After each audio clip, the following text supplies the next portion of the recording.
special to take an opportunity to talk to other Palestinians standing here today to hear their stories. Every one of us has something to say. So thank you for coming today. And I'd like to introduce our next speaker, Muayad Ali, a long-time Palestine activist, member of Free Palestine Melbourne, organizer of this vigil and protest. Please give him a warm welcome. Thank you, Muayad.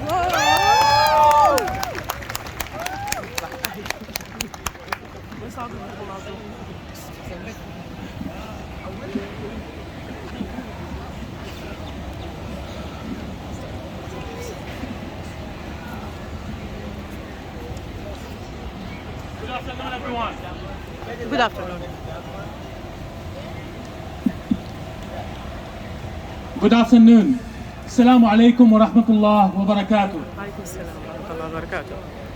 I acknowledge and pay respect to the Wurundjeri people of Kulin Nation, whose land I live and work upon.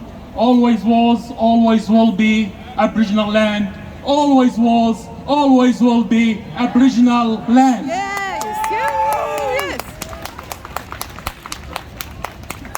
Palestinians often call it al-jurh al-nazif, the bleeding wound, al-Nakba, the Palestinian catastrophe, the ethnic cleansing of Palestinian people, where more than 900,000 people ethnically cleansed from their homeland, and 100 others were killed, tortured, or detained at the hand of terrorist Zionists.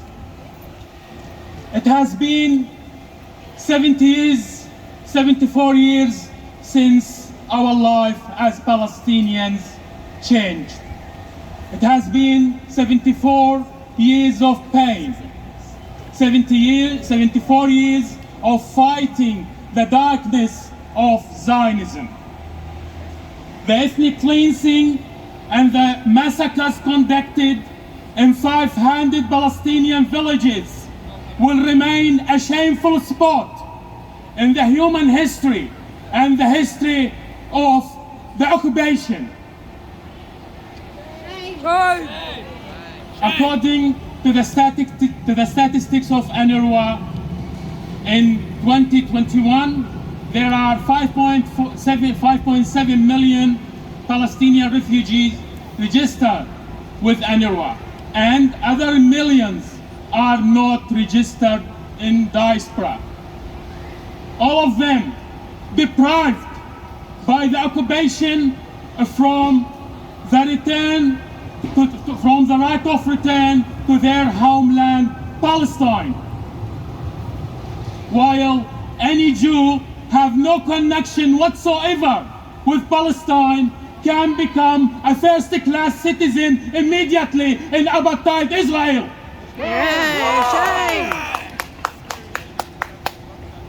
The resolution 194 by the General Assembly 1948 clearly gives the right to the Palestinian people to return to their homes. But as we all know, Israel is above the law, and that supported by democracy like Australia. My friends, I come from one of those 500 villages that the Zionists massacred in Haifa Coastal in 1948. At Tantura, the most beautiful beach in Palestine, is my village. On May 23rd, 1948, 6 weeks after the infamous massacre of Deir Yassin, and 1 week after the shameful declaration of the Zionist entity, Alexanderoni Brigade, the terrorist brigade, attacked my village from sea and land. The Zionist terrorists started killing any man walking in the village. Before they went house to house, killing, torturing, detaining, all men over 70 years old, either killed or detained. They gathered all the men on the beach and asked them to dig graves of their own. After they finished digging, the Zionists shot them dead. Also, any women showed any form of resistance was killed.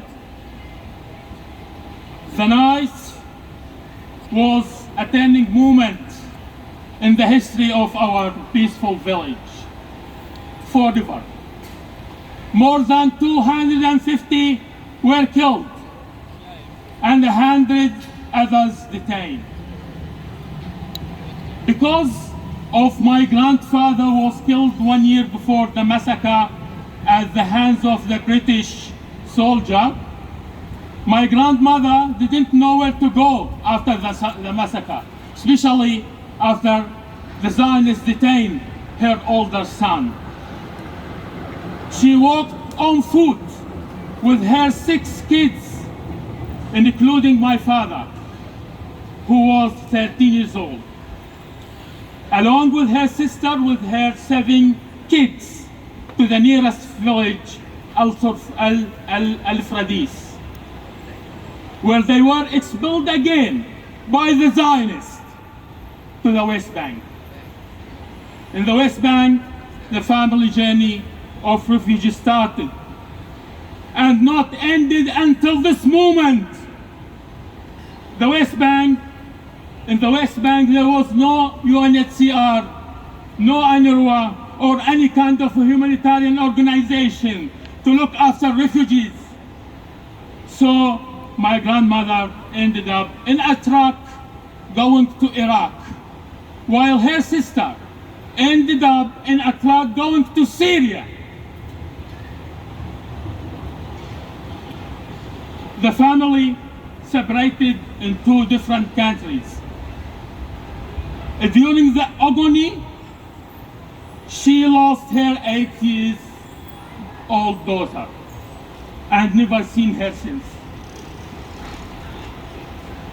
The heroic stories of the Palestinian women during and after Nakba is often underrepresented and sometimes ignored. My grandmother Nijme, which is Arabic word for a star, was not broken by the theft of her home and the killing of her family members and the detention of her son, the loss of her daughter and the separation from her only sister.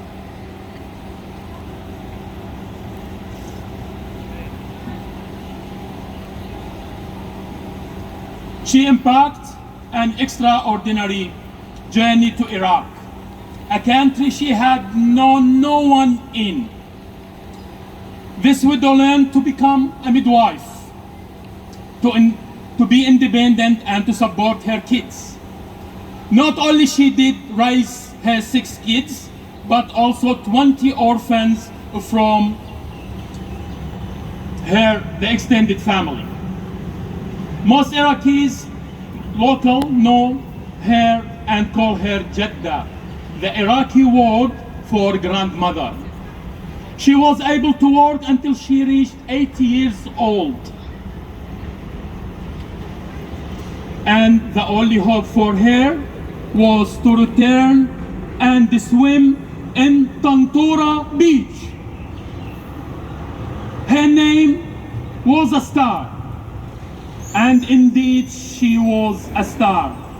And forever, her story will remain in our hearts.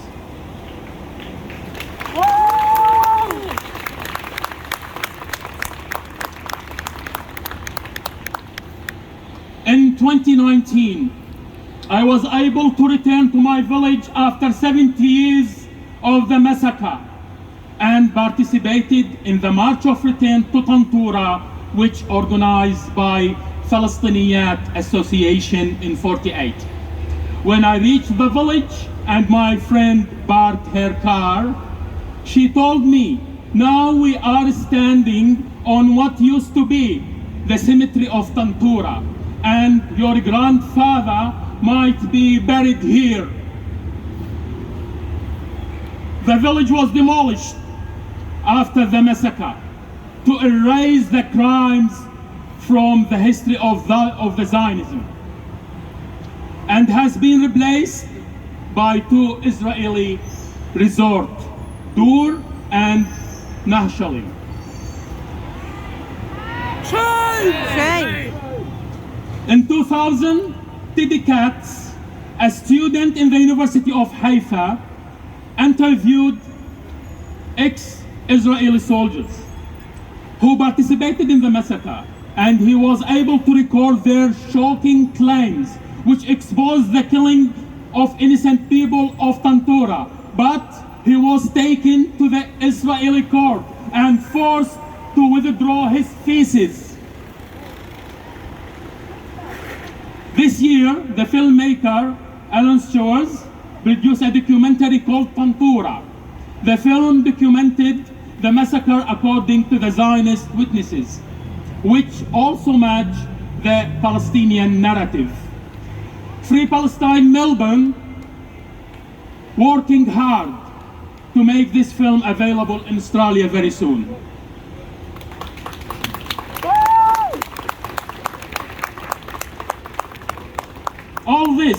All this will bring us to the current crime of the assassination of the exceptional woman Shireen Abu Akleh. Yeah. An exceptional woman who dedicated her life to tell the truth about the reality of life under the occupation.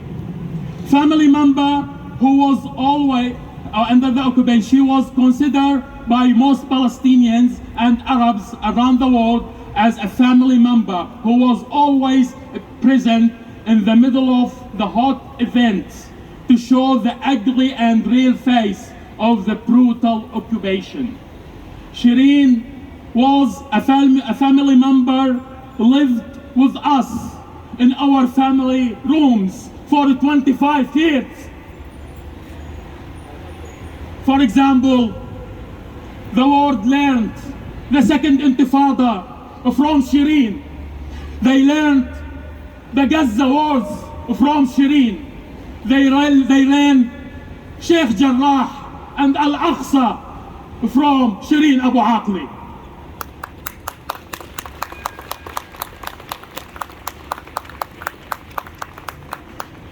I'm ending my words with a hope that when we all walk out from this gathering today, we will keep in our minds and hearts the victims of Nakba and the survivors who vanished in exile and never stopped dreaming of Auda.